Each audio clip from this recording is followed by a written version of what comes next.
ایک اللہ والا مست ملنگ بابا کہیں جا رہا تھا دوپہر کا وقت تھا، جاتے جاتے نیند کا غلبہ آنے لگا۔ راستے میں ایک درخت آیا، ٹھنڈی ٹھنڈی ہوا چل رہی تھی۔ بزرگ درخت کے نیچے کچھ دیر کے لیے سو گیا۔ جب سویا آنکھ لگی، نیند آئی، خواب میں اسی درخت نے اس بزرگ سے مخاطب ہو کر کہا، بابا جی اگر آپ میرے جیسے بن جاتے تو کیا ہی بات ہوتی۔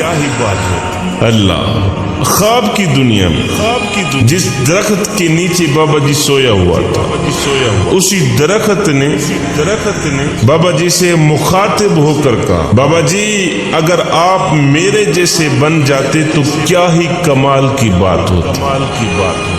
خواب کی دنیا میں اس بزرگ نے اس درخت کو کہا، اوے میں تیرے جیسا بن جاؤں، پہلے اپنی خوبی تو بتا کہ تیرے اندر خوبی ہی کیا ہے۔ درخت نے کہا، میرے اندر خوبی یہ ہے کہ کوئی مجھے پتھر مارے نا تو میں اسے پھل دیتا ہوں۔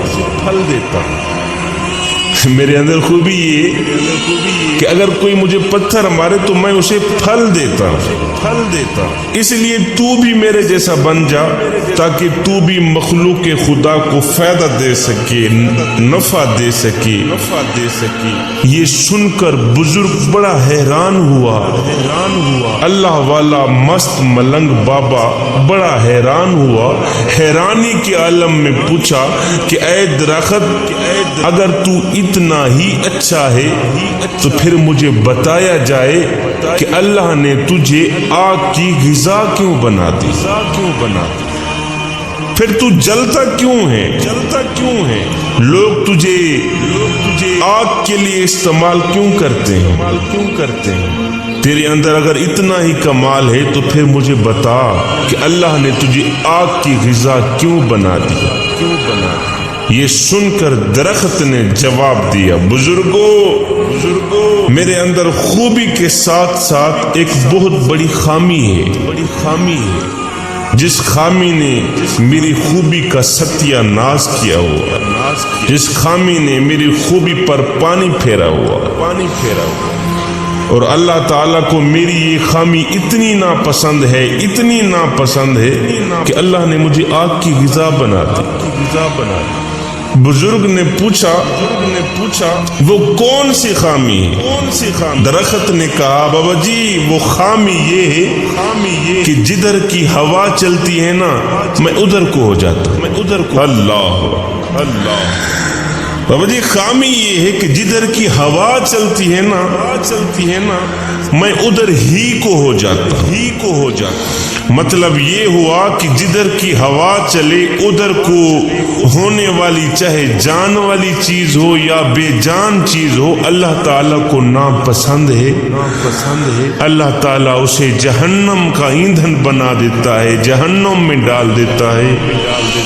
جوانوں ہماری صورتحال بھی اسی درخت سے ملتی جلتی ہے۔ ہم بھی کچھ ایسا ہی کر رہے ہیں کہ جدھر کی ہوا چلتی ہے ہم ادھر کو ہی ہو جاتے ہیں۔ ہم نام لیتے ہیں حسین کا، نقل کرتے ہیں یزید کی۔ ہمارے اوپر کوئی بھی شخص 10 منٹ لگا دے ہم اسی کے ہو جاتے ہیں۔ مسجد میں نماز پڑھنے کے لیے بھی چلے جاتے ہیں، پھر کسی کے کہنے پر کنجر خانے میں بھی چلے جاتے ہیں، ادھر کو بھی پورے ہیں ادھر کو بھی پورے ہیں، جدھر کی ہوا چلے ہم ادھر کو ہی ہو جاتے ہیں۔ ہمارا تن مسجد میں ہوتا ہے، من یاروں کے پاس ہوتا ہے، کھڑے نماز میں ہوتے ہیں، ہماری یادیں دوستوں کے پاس ہوتی ہیں، ہمارا سر سجدے میں ہوتا ہے، ہماری سوچیں کاروبار کی طرف ہوتی ہیں۔ جوانوں